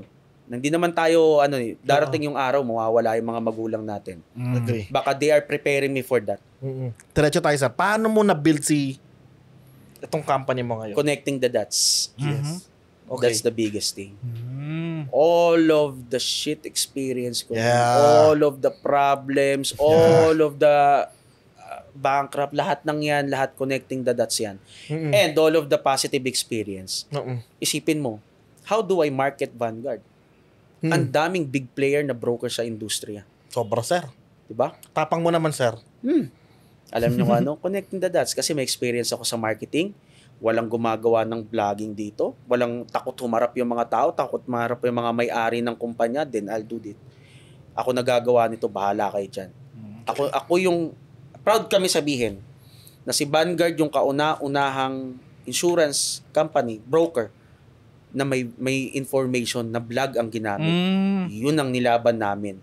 Customer experience, lahat akong kauna-unahan. Proud ako dyan. Kahit hanapin ninyo kung saan nagsimula yung mga yan. Ang insurance industry, problema eh. Laging stressful, walang nagtitiwala eh. Bakit ganun? Di baguhin natin yun.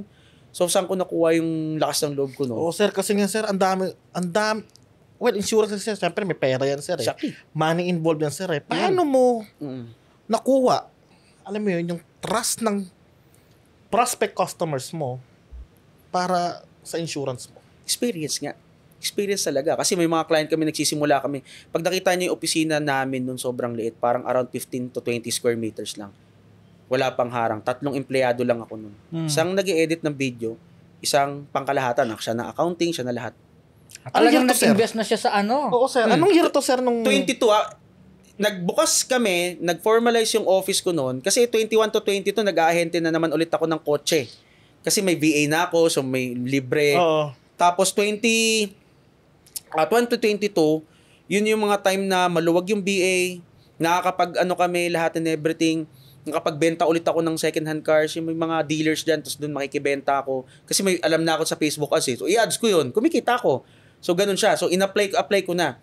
Na-endorse lang sa akin yung insurance. Na-endorse sa akin yung insurance, nakita ko, pinag-aralan ko muna yung industriya. Baka sabi ko, baka ito yung last na. And the story behind Vanguard is really makulit. Kasi yung tatay ko was a security guard, remember? Yeah. Vanguard was a security agency before. Vanguard Watchman Agency, kantong-kanto ng Biluna Street. Siya ang pinakamalaking security agency up to until 2005. Pinangako ko sa sarili ko na kapag magtatayo ako ng negosyo, last and final name ng business ko will be Vanguard. Kasi sabi ko ng failure eh. Nagtayo pa nga ako ng, di ba nakwento ko sa sir, nagtayo ako ng agency? ROAS agency. Pero yung kaibigan ko si Jay Reyta. So, okay naman kami noon. Yun nga lang, siyempre, sabi sa amin nung mentor namin noon, mag-separate kayo ng business. Kasi hindi kayo pwede mag-aaway kayo. Correct. So, that's the time na pumasok yung Vanguard. Okay. So, nung na-establish mo na si Vanguard, may problems pa ba na dumadating? Tommy. Ano yung pinakamalaking problem na... Ako. Sarili mo, sir. As a negosyante, as a businessman, ikaw ang laging problema, not the people. Lately ko lang na-realize. Kagabi, nag-usap kami ng asawa ko. Marami akong actually, medyo ako kasi in terms of parang kailangan ko, gusto ko ito, gusto ko ganito. From the start pala, up till now, ang problema is not the people, it's not the system, it's you. It's how you will handle yung sarili mo on that. Up until now. So, hindi naman ako, hipokrito na maganda na si Vanguard, hindi ganun. Ang laging nagiging problema sa lahat ng negosyo is ikaw, ako, the owner. Hindi mo pwedeng isisi sa iba. At anong ginawa mo nun? Anong ginagawa mo nun, sir? With the right people around me. For example, si Father, siya yung nagko-control ng lahat in terms of my emotions. Pag medyo crucial na yung mga nangyayari, si Father ang nandyan na pinaka-calmest person sa lahat. Na siya ang mag-iisip, teka lang, umupo ka nga muna. Manahimik ka nga muna, lumabas ka nga muna, ganun. Relax ka lang. Kasi di ako minsan nare-relax eh. Pero pag may mga time naman na pinag-aralan ko yung stoicism, yun, napakalakas ng impact sa akin. Pero may mga time talaga na hindi umepekto yung aral eh. Yung talaga emosyon may nadadala. That's the time yung father ko, ako naman. So yun, first person. Second person, of course, yung asawa ko. Mag-isip ka muna. Bakasyon ka muna. Mga ganyan. Pahinga ka muna. Yan. Third person, of course, yung mga empleyado ko. Yung first employee ko na babae, yun sila. Yung kumari namin na nasa accounting, yung mga top management ko. Kasi kung hindi magagaling yung mga tao na yun, baka first, second year pa lang, bagsak na ako eh. Sila. Sila yung nandun sa, kumbaga sila yung pundasyon ng kumpanya. So, dun ko nakita na mahalaga pala yun. Yung paano ko. Meron ka rin ba, sir, na parang attitude or character ka, sir, na meron kong expectation na kung expectation ba sa mga tao or sa paligid mo na gusto ko kung ano ako, gusto ko maging, kung ano yung gusto ko mangyari, dapat ganun din kayo. Kung ano yung puso ko sa negosyo, dapat ganun din kayo. Meron tapos nabibreak nila. Kung hindi nila nakukuha yung expectation mo, na-hurt ka rin ba? Actually, nung una. Kasi sabi ko, gusto ko ganito mangyari, ganito eh. Alam mo yun, you have the vision. I am very visionary ako eh. Lahat ng pangarap ko, lahat ng gusto ko, through vision na tupad. Alam ng mga tao ko yan. Lahat ng mga sinabi ko, lahat ng nilabas ko sa bibig ko, nangyari. Nangyari yun lahat. So, parang ako minsan, nakala ko, ganun na parang lahat ng sasabihin ko gusto kong mangyari. Hindi pala. So, nadidisappoint ako to the person, dun sa person, sa mga tao ko. Kasi pag hindi nila nagagawa yung mga bagay na inaano ko sa kanila, na gusto kong mangyari, na not knowing pala na hindi pala ganun. No? Dapat ibang way. Kasi we have different attitudes, we have different personalities. So, kung ano yung mag-fit sa kanila, dapat yun yung pag-aralan mo as a leader. Kasi nagiging boss ako during those time. Boss na eh. Iba yung boss. Boss-abos yun. Pag-boss. Walang kwenta yun. The leaders really, kasi dun mo makikita on how you will guide each and every person. Ganun siya. Hinikilabutan ako sa masasabi sir. Kasi nga, same na same kami ng way of thinking. Paraan ng pananalita. Tama naman yon. Yung pangit talaga yung maging boss eh. Pinakamaganda sa isang grupo or sa isang company yung maging leader ka. Leader. Kasi parang yun yung magbibigay ng tamang path. Yes. Diba? Sa buong grupo. Exactly. Diba? Ganun talaga siya. Being the leader is yan. Ikaw ang magke-create ng path. Correct. Hindi ang mga tao mo. Kala natin pag nag-business tayo, di ba? Yung mga tao natin ang pupukpukin natin, hindi pala. Agree. Kala ko nga nung pag nag-business, masarap eh. Hindi pala. Kasi hindi. 24/7 ang trabaho mo. Oh my God. Minsan sir, parang naramdaman mo rin ba sir na parang kulang yung 24 hours? Actually, up to until now. Bitin ka sir? Bitin. Pero yun nga, sabi ko nga sa'yo, kailangan ko ng aralin i-budget yung time kasi kailangan ko maglaan sa health, family, pag-learning sa emotions and also sa spiritual ko.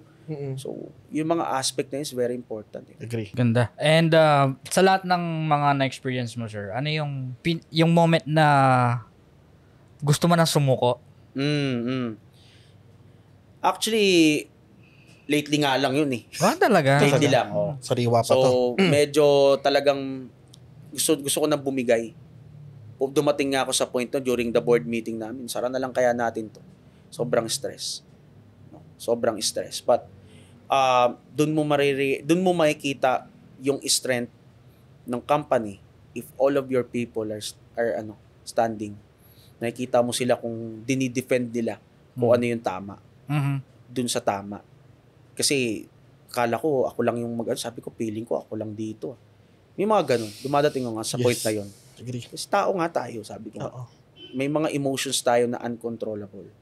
Pero, dun ko natutunan na, kaya ka nga may grupo. Kaya ka nga nag-build ng team mo. Just to make sure to protect lahat ng meron ng company. Ganun siya. So, na-resolve within an hour. Yung problem. Kasi actually, hindi nga 8 hours ko siyang problema. Kinagabihan, na-resolve. Kasi sir, pakiramdam mo rin siguro, may pakiramdam ka rin ba na akala mo, yung nga sasabi mo, parang ikaw lang kumikilos lahat. Pero, na-dedicate naman pala sa mga tao na, alam mo yun? The mistake of... inaako mo lahat ba? Yes, nagiging micromanage. The biggest mistake of an entrepreneur is being, mina-micromanage mo lahat. Everything. Without delegating the right task to your people. Correct. Kailangan pagkatiwalaan mo din ba sila? Ganyan? Nung una, wala akong tiwala kasi, dahil first, ito yung pinaka-formal business na meron ako. So, sir, ilan ang tao mo? Sorry sir, yung sa board meeting pa nagmi-meeting kayo, talagang meron talagang task talaga. The top management is around, to be exact, si Rika, that's my accounting. Si Cha is my operations manager. I have the operations supervisor, si Sir Ton. Si Mrs. Aking CFO. Tapos si Father is advisor.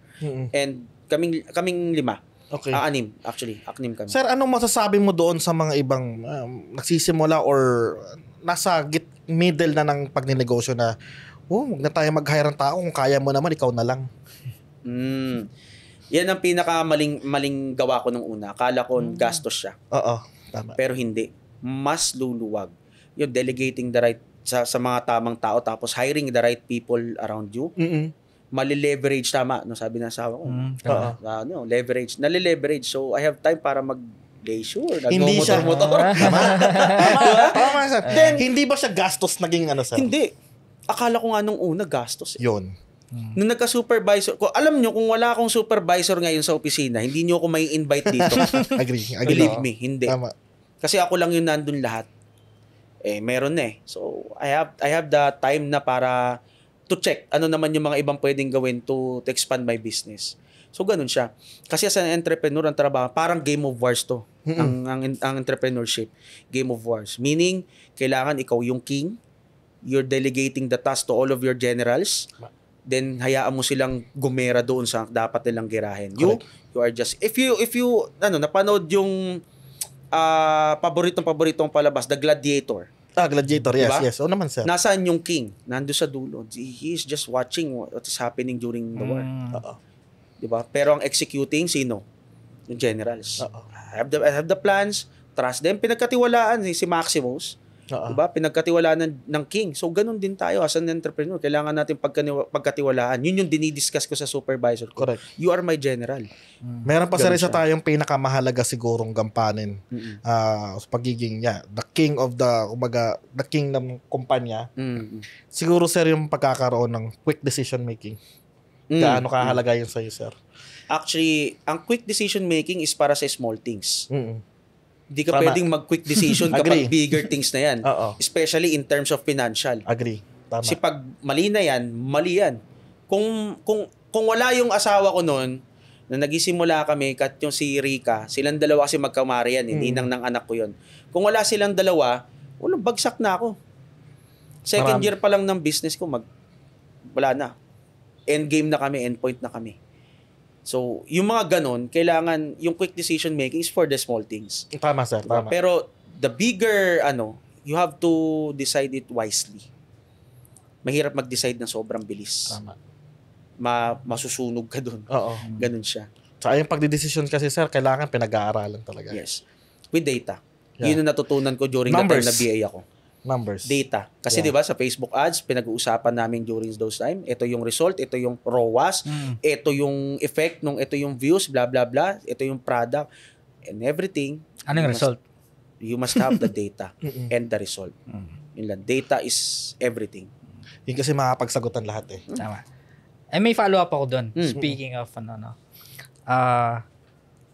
na-amaze kasi ako doon sa story from the beginning. Kasama mo si Mrs. yung mga problema, yung lightning down. Yes. So, ito hindi related sa business. Pero anong sikreto nyo? Naging matatag yung Oo relationship? nga, sir. Actually, humaharap din kami sa problems. Naalog din ako as a person. Naalog ako. So, yun lang. Nakita ko lang yung from the very beginning yung hirap namin. That's it. Kasi wala namang mag-i-stay sa'yo eh.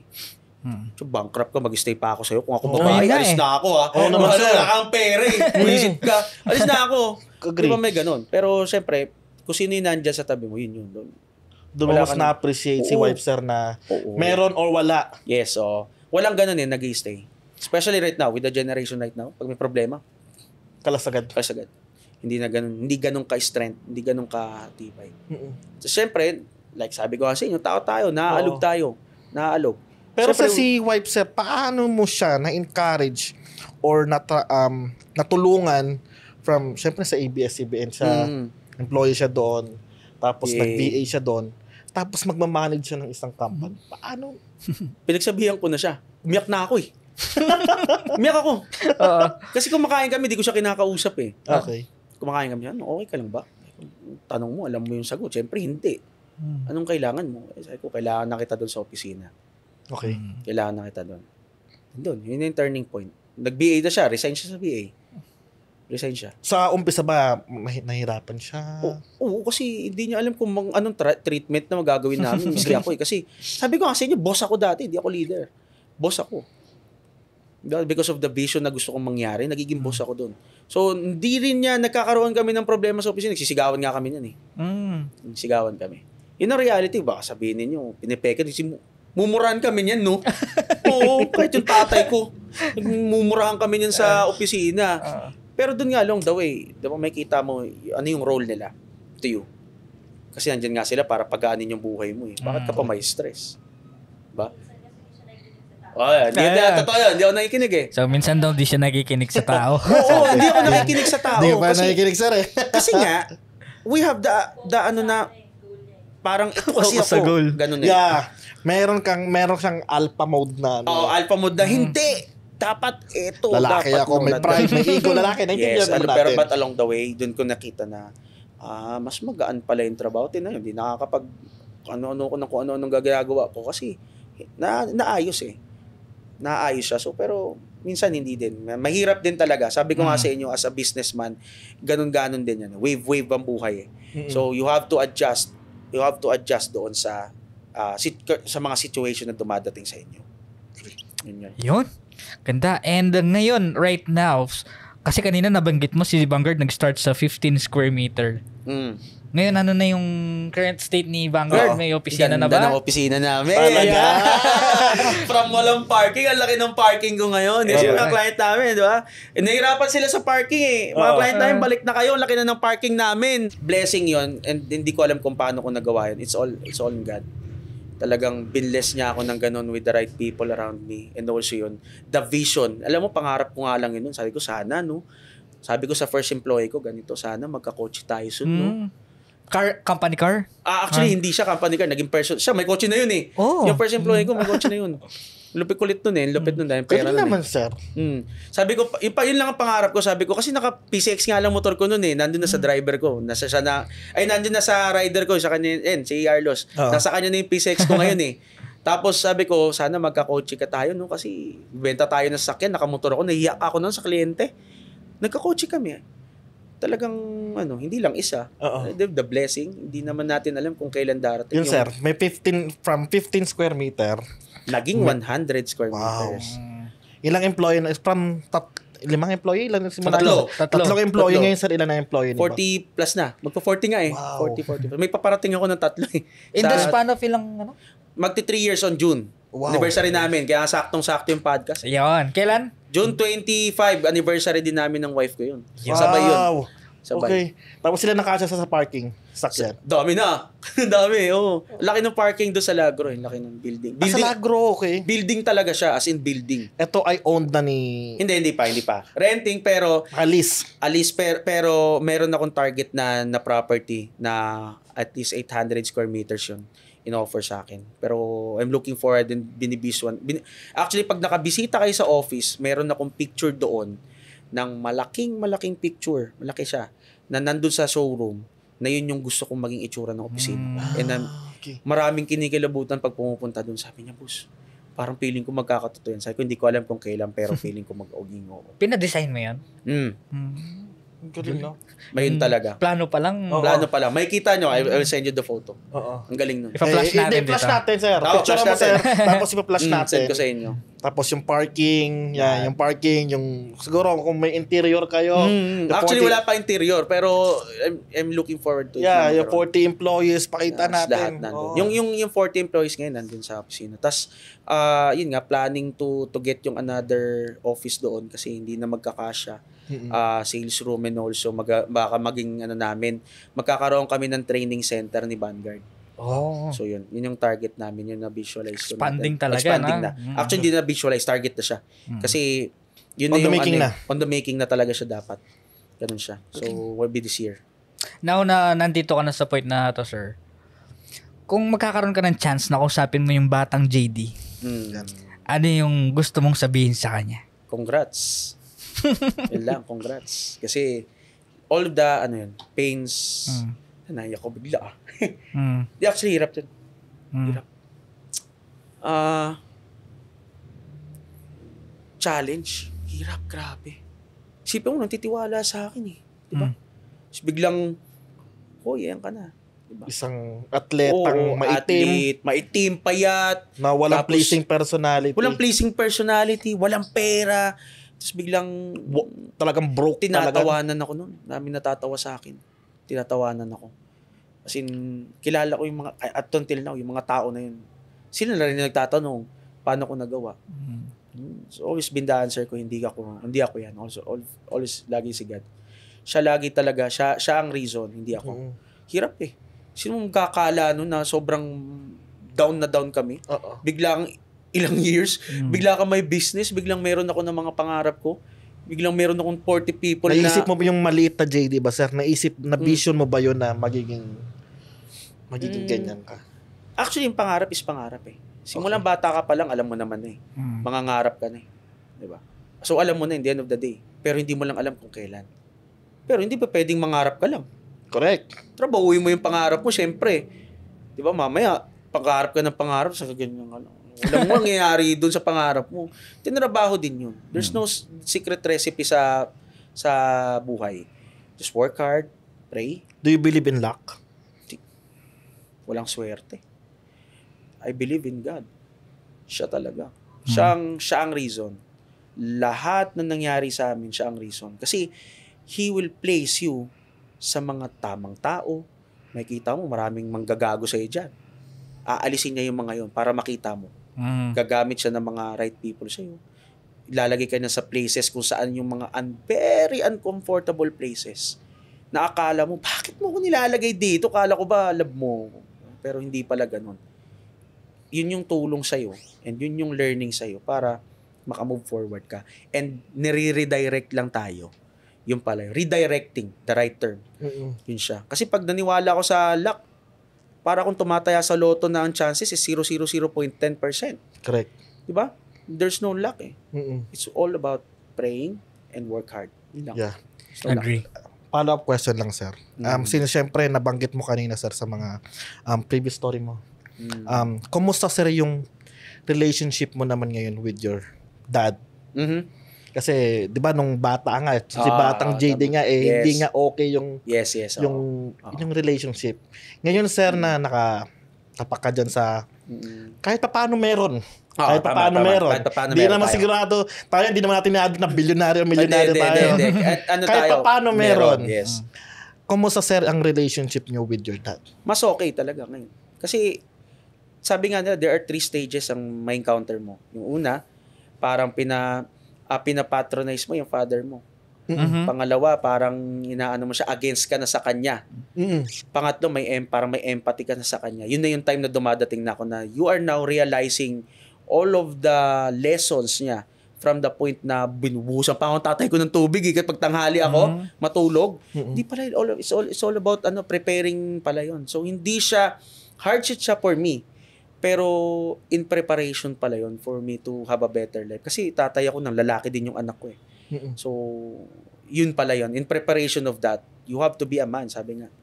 Diba? Yun pala. Hindi ka ba nagkaroon ng regret na bakit ganito yung trato niya sa'yo nung bata ka? Hindi. Nung una lang, syempre. Nung una kayo nung ngayon, time. sir? Wala. Kung hindi nila ako ginanon, hindi wala ako sa ganito ngayon. Diba? Kasi na-inspired ako nun eh. Even nga yung mga kamig-anak ko, nilalait ako eh. Diba? Kung hindi dahil sa mga yun, tapos yung tatay ko nag-stand up para dun eh. Hindi ako magiging ganito. Diba? Kasi maging lang ako. Pag wala akong strength, ganun lang ako. Wala na. Tapos na ang buhay. Pero hindi. Naging inspirasyon sa akin yun, ginaganyan nyo ako, ganyan yung treatment. So, kailangan ko magtrabaho. Galing. Pero in the end of the day, hindi pala yun. You are just, they are guiding you to a better place. Kapag nawala sila, alam na nila na, okay na yun, anak ko na yan. Okay yan na yan. Wala na akong ibang, in na yan, tapos na ako dyan. Baga, graduate na sila. Kaya ngayon, ang bawi nila dun sa anak ko, sa apo nila. Ano ba, sir, yung mga product services na, i-plug mo, sir, ano yung company mo? Si Uni Vanguard Insurance Services, technically is a non-life insurance broker, no? Na-license tayo ng Insurance Commission. Now, ang mga binibenta natin is insurance ng kotse, bonds, yung mga bonds, tapos carry sa mga construction. Meron tayong pet insurance, meron tayong yung mga gadgets insurance and everything. Technically, it's a non-life, lahat ng non-life insurance na may presyo, na may value, pwede nating i-insure. Even nga yung mga bike pwede. So lahat yun ang mga products. Pero the focus right now ni Vanguard is nasa kotse. Nasa motor car kami. We are now expanding on the bonds ng mga fire insurance, property insurance. Wow. Yun, meron na tayong ganun, sinusunod na natin. And then CTPL, meron na rin tayo CTPL. So, pangatlong product. So, inunti-unti lang kasi hindi namin pwedeng biglayin kasi nag-hire nga ako ng mga tao na ma-assign dun sa mga per department. So, ganun ang namin okay. Aside from Uni Vanguard, sir, ano pa yung businesses, sir, na meron tayo? Okay. So meron akong tinatawag na triangular business model. Yan. Okay. May pagganong gano'n. Secret to. Wala naman recipe to. Huwag kayong mag-alala. Wala kayong makukuhang aral sa akin. No? Pero anyway, the triangular business model na ginawa ko, it's a dream for me. Okay. Pangarap ko magkaroon ng rental business. First, yung namin, buy and sell. Okay. So, meron akong buy and sell ng mga big bikes. Yan, big bikes and kotse. So, interconnected pa rin yan doon sa mother business. Kasi si Vanguard, kapag nakarelease ako ng sasakyan, pwede ako mag-insurance. So, correlated siya. So, lahat ng namin, lahat ng mga nare-release ko sasakyan at motor, insured doon sa Vanguard. So, yung mga customers din namin doon na gusto mag-upgrade ng sasakyan, pwede pumunta doon sa isang business namin, sa buy and sell business. No? Oo. Paikot-ikot. Now, the next doon sa linya is yung ka-rental namin. Now, bakit namin pinasok yung rental business? Kasi pag nabangga yung sasakyan nyo, di ba? Technically, papasok mo sa loob ng kasa. So, anong gagawin? Di gagawin doon. Di wala isang linggo kang walang kotse. Pwede sila magrenta sa amin. Walang gumagawa na insurance company nun. Kami lang. Ano? Ano yun, sir? Direct, so, ina-allok nyo rin sa ano yan? Sa mga, kunyari, sa mga client. Sa client? Specific namin talaga siya sinasabi na ito. Pero nakikipag-collab din kayo sa, kunyari, Nissan o ano? No. Kotse namin sarili yun. Okay. Bumili talaga kami ng sasakyan for Vanguard alone. Ay, for the rental. Car2Go Manila. Bisitahin niyo yung Car2Go Manila. Car2Go Manila. Yun. Yun yung business. Yun yung binigay ko na business kay wife. Si wife ang nagmamanage. Meron siyang isang personnel na nandun na nag-aayos lang. No? Admin. So, ganun namin siya minodel. Now, yung mga nagre-renta sa amin, Sir, baka may kotse, kailangan namin ng bumili ng sasakyan. Di punta ka sila doon sa buy and sell ko. So, umiikot lang doon sa cycle namin ng business model na yun. Pero it will end up pa rin sa mother business na meron ka na, which is si Univanguard. Ano yung buy and sell business page? Ano yung page? Throttle Talks. Throttle Dapat Talks. nga podcast yun. Pero bisa tayo na, nandun na yung buy and sell ko. Ayan, nandun oo. lahat, oh. Throttle Talks, Nandun siya, no? Throttle Talks. And then yung rental is Car2Go. Yung rental is Car2Go Manila. Ayun, okay. So, ayun, last question. Anong meron kay Vanguard Insurance na wala sa ibang insurance? Lahat meron eh. Di ba lahat sila meron, pare-parehas. Past claims, blah, blah, blah, yan, lahat naman yan, lahat na sinasabi. Si Vanguard yung puso ng mga tao nandun. Yeah. Okay. Yung puso na nandun. Alam nyo, lahat ng clients namin from the very beginning up to until now, tropa na namin eh. Kaibigan na namin. So, wala kaming... Kasi, alam nyo, pag bumili ka ng insurance, diba, may kotse ka? Oh, yes, ang bibilin, sir, mabilis ang claim sa amin. Sir, mura ang insurance ko. Sir, ganito. Lahat ng gustong ipangako, ipapangako dyan. Correct. Lahat. Ang wala lang dun yung puso eh. If you are doing the business, dapat may puso tayo. Dapat number one priority natin is si kliyente. After the client, tsaka yung income will follow. Correct. Ganun lang siya. Yung puso doon, talagang ano kami, yung puso namin sa lahat, nandun ginagawa namin. Kasi walang secret sa SP. Sabi ko kasi walang differences ang mga industry. Pag nasa damit ka, ganun din naman eh.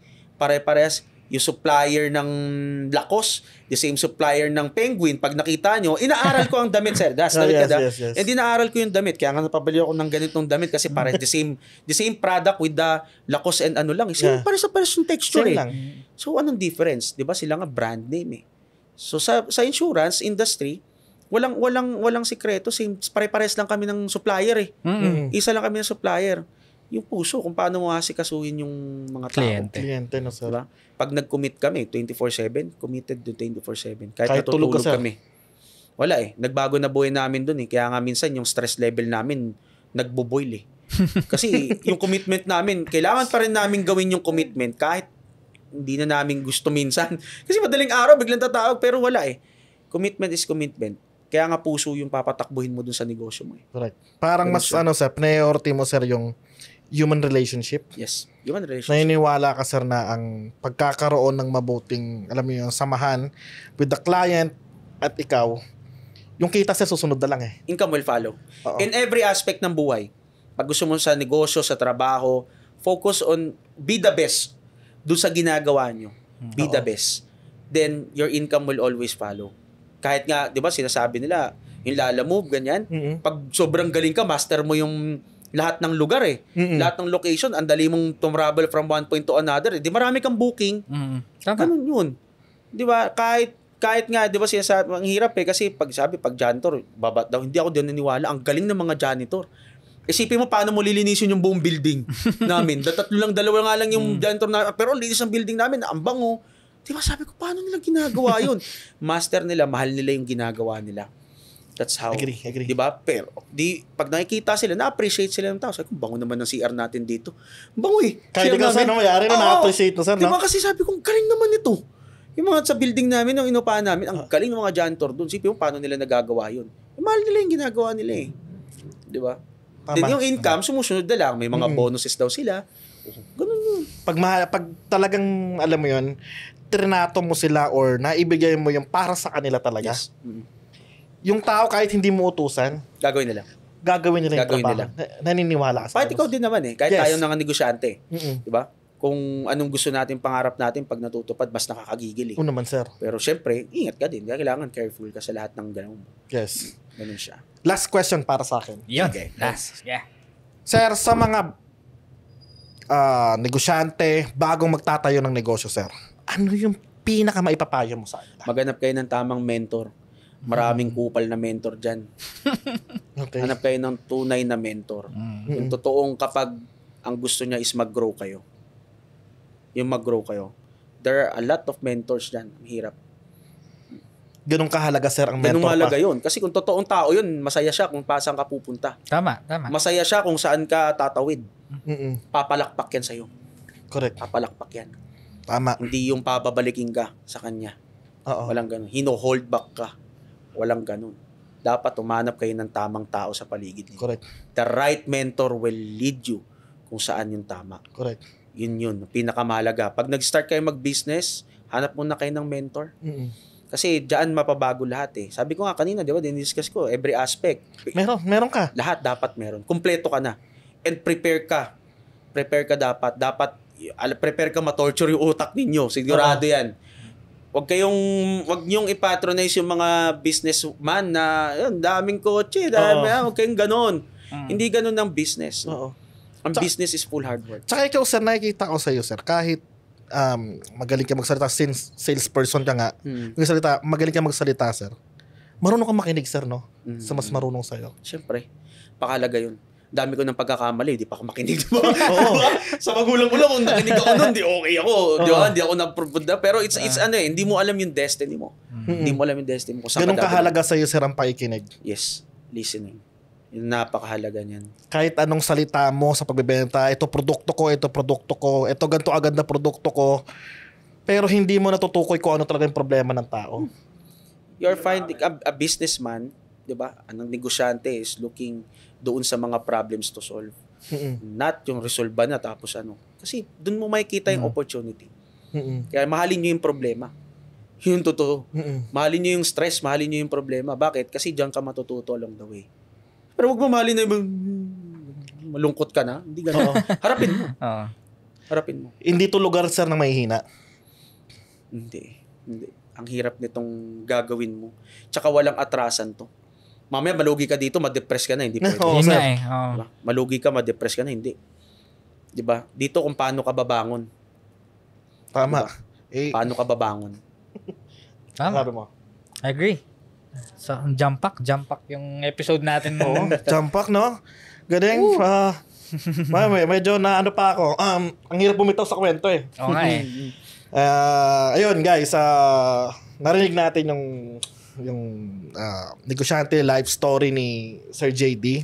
Sigurado sa lahat ng mga nakinig ngayon, kung naarating kayo dito sa sa oras na to, sana meron kayo natutunan kay Sir JD, no? From the struggle, kung paano kinaharap, ano yung mga dapat gawin. Yes. Na paano mo i-handle, guys. Alam nyo guys, sa pakikinig namin at sa pakikinig nyo rin sa mga kwento katulad nito, natututo kayo. Pag natuto kayo kung paano niya or paano ng mga guests namin nasosolve yung mga struggle sa business, nasa-shortcut yung failures niya. Yes. Yung error nyo, ano mo yun? Lumiliit. Hindi katulad ng year 2012, 2013, kung wala kang talaga napapakinggan, wala nagtuturo sa'yo, kailangan mong magkamali bago ka matuto. Ganon kalupit yun. Kailangan mo gumastos. Si Sir, mentor, nakinig, nag-advertising, di ba? Gumastos, sigurado, enrollment yan, may gastos yan. Lahat gastos. Para lang siya matuto. Pero imagine mo, nakikinig ka lang ngayon sa kwento ni Sir JD. Natuto ka na, pag dumating sa'yo yung point na madadaanan mo yung same problem. Parang narinig ko na to yung problemang to Oo. Alam mo na kung paano eh. Ganon ang purpose talaga ng podcast namin. Rajet. Yes. And with that, thank you so much, Sir JD. Salamat, Sir JD. Talagang ako hanggang yung bumitaw sa kwento, pero sobrang haba ng natin episode, tsaka dami na talaga. Baka may part 2. Baka tayong bumisita doon sa Vanguard. Siguro pupunta kami sa office. Sige, pwede. Kasi mabango to yung CR nila. Mabango CR namin doon. Salamat sa mga janitor ng sa One Drive Trade Building. Thank you mga janitors namin dyan. Even guards, ang lulupit dyan. Talaga. Grabe ang ay, sobrang lalo na yung guards. Sobrang mahal ng tatay at ikaw yan. Siyempre. Tatay ko love na love yung mga yan talaga. Ako din naman.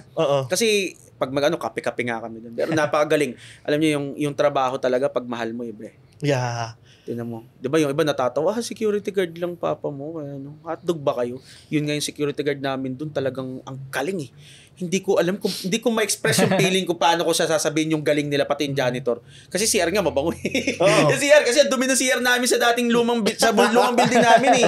Kahit anong linis, kahit anong amoy muriatic pa doon, di ba? Pero hindi na madadaan. Dito, yung building na ang galing ng mga may matanda pa kaming janitress. Galing. One Rev Trade, lupit na mga tao yun dyan. Ang pupunta tagin namin doon, yung CR eh. CR! May bidet. May bidet. Tsaka yung office, Sir. Yung gusto ko makita yung mga visions ni Sir. Yes, makikita nyo doon sa office yung Yung picture na malaki.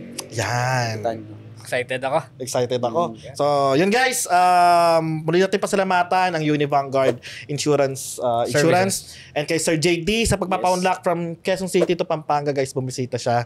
Maraming salamat sa iyo at sa aking co-host Jet Mariano. Ako nga pala si Angelo Vanillo. Dito nagtatapos ang aming episode number 3. Kita-kits sa susunod na kwentuhan. Sir, Thank you, bossing. Ang galing.